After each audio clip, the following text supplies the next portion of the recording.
अस्सलाम वालेकुम। तो आज एक बहुत ही मज़ेदार टॉपिक के साथ आया हूँ और वो है रिस्पॉन्सिवनेस। बहुत से जो लोग होते हैं HTML सीखते हैं, CSS सीखते हैं, पर आखिर में रिस्पॉन्सिवनेस में अटक जाते हैं। रिस्पॉन्सिवनेस क्या है, एक छोटा सा इंट्रो भी देता हूँ।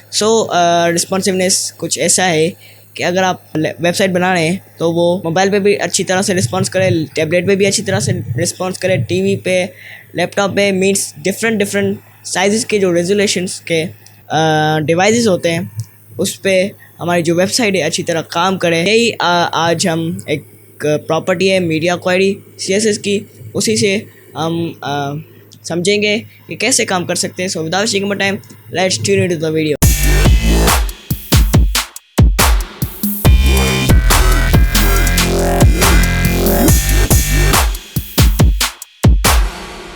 Alright, welcome back. तो आज की इस वीडियो में जैसे मैंने कहा कि हम रिस्पॉन्सिवनेस पढ़ने जा रहे हैं और रिस्पॉन्सिव को अचीव करने के लिए सबसे पहले मैं ये बताना चाहूँगा कि अलग अलग फैक्टर्स होते हैं, अलग अलग अप्रोचेस होती हैं, अलग अलग वे होते हैं। और आज जो हम वे समझ जा रहे हैं वो एक है मीडिया क्वेरी।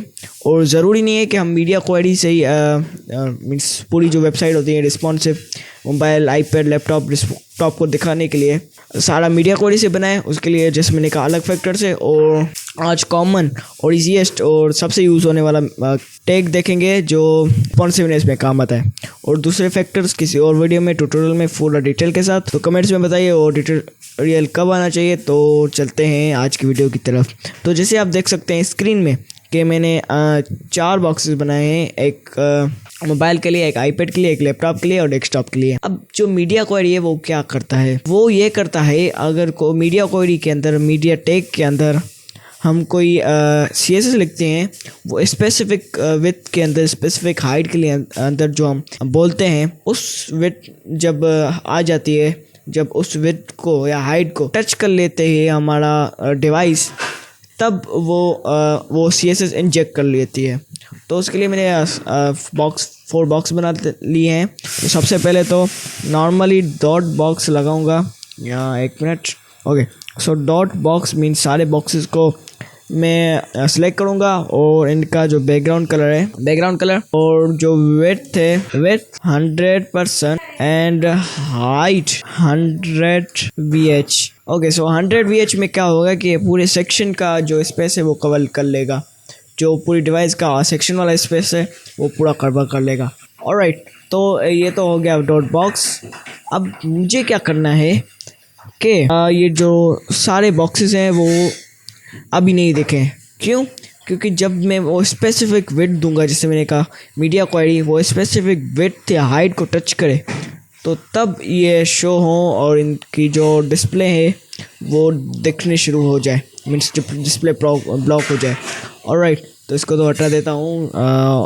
ओके, सो अब बताता हूँ कि मीडिया क्वेरी हम लगाते कैसे हैं। अब सबसे पहले तो @मीडिया, और उसके बाद आपको लगानी पड़ेगी विड्थ। अब इसमें 2 ऑप्शन है, मेन विड्थ, ब्रैकेट्स के अंदर main width, main hyphen width, और कॉलन लगा के जो भी विड्थ आप देना चाहते हैं। और मैं देना चाहूँगा मोबाइल की जो साइज़ होती है वो कम से कम 300 पिक्सल होती है, और ज़्यादा से ज़्यादा, तो उसके लिए एंड लगाऊंगा। और ज़्यादा से ज़्यादा, ये इसको कॉपी कर लेता हूँ, ज़्यादा से ज़्यादा मीन्स मैक्स विड्थ जो मोबाइल की साइज़ होती है वो होती है 600 पिक्सल, नॉर्मली में ऐसी होती है। ओके, अब लगाऊंगा कर्ली ब्रैकेट्स बाहर, जैसे हम करते हैं अपनी स्टाइलिंग में। तो इसका मतलब क्या है, जो ये हम इस मीडिया क्वेरी के अंदर, ये जो मीडिया क्वेरी है, ब्रैकेट, ये सारा कुछ है। एक मिनट, ये सेलेक्ट करता हूँ।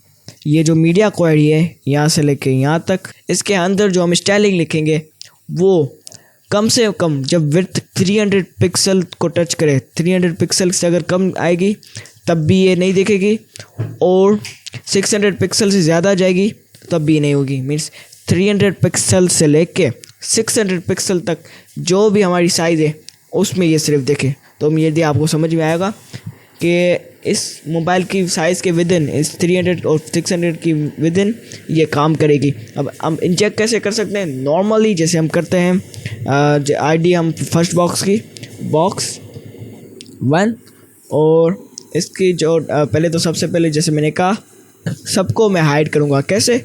Display none. और अगर आपको नहीं पता कि डिस्प्ले क्या है तो ऊपर आपको लिंक दिख रही होगी और आप देख सकते हैं।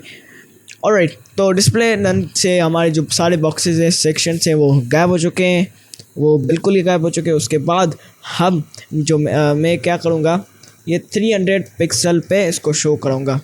कैसे होगा वो बॉक्स 1 में डिस्प्ले ब्लॉक कर लूँगा। अब जैसे ही सेव करूँगा मैं इसको ओपन करके दिखाता हूँ। और उसके लिए जैसे मैंने कहा था CSS की, अगर आप वीडियो शुरू से फॉलो करते हैं तो इंस्पेक्ट का मैंने बताया था। इंस्पेक्ट जैसे ही खोलेंगे आप तो ये मैं एक बड़ा कर लेता हूँ। ओके, सो ये अभी 800 है। अगर मैं कम करता चाहूँ तो 6 सबसे मैक्सिमम जो है वो 600 पे काम करेगी। मीन्स अगर 601 भी हो गया तो नहीं करेगा। तो ये अगर हम 600 को टच करेंगे तो देखें 600 को हमने जैसे ही टच किया है 600 के कम है, मीन्स 600 के विद इन, तो ये दिख रहा है। और हम टच कर जाते जाएंगे तो अगर हम 300 से कम जाएंगे तो ये फिर से गायब हो जाएगी। तो इसका मतलब है कि हमारी जो मीडिया क्वेरी है ये 300 से लेकर 600 तक काम करेगी और उसके बाद ये गुम कर लेगी। ओके, लेट्स से अब मैं दूसरी बताता हूँ। ये मोबाइल की तो बन गई। अब एक मीडिया क्वेरी अब फिर से कॉपी कर लेता हूँ। कॉपी, ऑलराइट, कॉपी और ये पेस्ट। एक मिनट, ओके। अब ये मैं बनाऊँगा आईपैड के लिए। अगर हम साइज़ देखें तो कितनी होती हैं, इंस्पेक्ट में आप साइज़ को देख सकते हैं। और राइट, यहाँ से टैबलेट की 600 से लेकर 1000 तक रखते हैं हम। 600 से लेकर 1000 की। सो यहाँ से 600 और यहाँ से 1000, और इस बीच 600 से 1000 के बीच हमें दिखाई देगा सेकंड बॉक्स। और जैसे ही मैं सेव करूँगा, जैसे आप देख सकते हैं आईपैड, और ये बैकग्राउंड कलर मैं चेंज करूँगा। यहाँ बैकग्राउंड कलर आप ऐसा भी कर सकते हैं कि इस विड्थ में आप कुछ भी कर सकते हैं। मीडिया क्वेरी के अंदर कोई भी आपने आज तक प्रॉपर्टीज़ पढ़ी हैं, बैकग्राउंड, विड्थ, हाइट, जो भी आपको चेंज करना हो कर सकते हैं। ओके, सो इसका कलर ये कर लेता हूँ और ये बैकग्राउंड कलर इसका भी चेंज कर लेता हूँ। इसका कलर लेता हूँ रेड। ऑलराइट, तो जैसे आप देख सकते हैं आईपैड का ये है। और एक बार फिर मैं इसको चेंज करूँगा एंड ब्रैकेट लगाऊँगा। और अभी मैं रखता हूँ क्या कि 1000 से लेकर 1200 तक जो कि है कि मीन्स 1200 तक ये दिखेगी। और उसमें क्या दिखेगा, बॉक्स 3। और एक बार फिर कॉपी कर लेता हूँ और पेस्ट कर लेता हूँ और हम अपना लास्ट लगाते हैं। अब इसमें क्या होगा कि मिन लगाते हैं, मैक्स नहीं लगा के, क्योंकि उसके बाद कोई हम लगाना ही नहीं चाहते। तो कम से कम 1200 पिक्सल पे ये स्टार्ट हो, उससे कम नहीं हो। ऑलराइट, तो अब आपको समझ में आ गया होगा कि फॉर्मेट डॉक्यूमेंट कर लेता हूँ और आपको बताता हूँ कि ये काम कर रहा है कि नहीं। ऑलराइट, तो अगर मैं ये 1000 वाले में जाऊँ, अगर आप ये देख रहे हैं 1000 वाले में, तो ये क्या दिख रहा है, लैपटॉप। अगर ये 1400, एक मिनट, तो एक चीज़ मैं करना चाहूँगा कि यहाँ पे 4 लगाता हूँ। ऑलराइट, अब सेव करूँगा। देखें अब यहाँ पे डेस्कटॉप कर रहा है, दिख रहा है जैसे आपको दिख रहा है। और साइज़ क्या है, 1200 से ज़्यादा है, 1200 पिक्सल से ज़्यादा है। अब 1200 पिक्सल तक जैसे ही आएगी अभी। ओके, 1200 पिक्सल से ये कम होगी तो ये डेस्कटॉप से लैपटॉप हो जाएगा। ओके, मैं दिखाता हूँ। ओके, तो जैसे ही 1200 से नीचे आ गई तो ये लैपटॉप हो गया। अब और 1000 से नीचे आएगी तो मेरे जैसे का आईपैड हो जाएगा। और 600 से नीचे आएगी तो ये मोबाइल हो जाएगा। तो जैसे मैंने कलर चेंज किया था, अब जैसे मैंने कहा कि ये सारी जो प्रॉपर्टीज़ आज तक हमने पढ़ी है, colour, background colour, width, height, flex box, ये सब मीडिया क्वेरी से कंट्रोल हो सकते हैं। इसके लिए मैं एक एडवांस में एक और ट्यूटोरियल लाऊंगा जो सारे रिस्पॉन्सिव ने। इसके लिए एक वेबसाइट बना के दिखाऊंगा, तो उस ट्यूटोरियल का इंतज़ार कीजिए और कमेंट्स में बताइए कि आपको कब चाहिए। और ये वीडियो ज़रूर अपने दोस्तों के साथ शेयर कीजिए, लाइक कीजिए और सब्सक्राइब करना बिल्कुल ना भूलिए।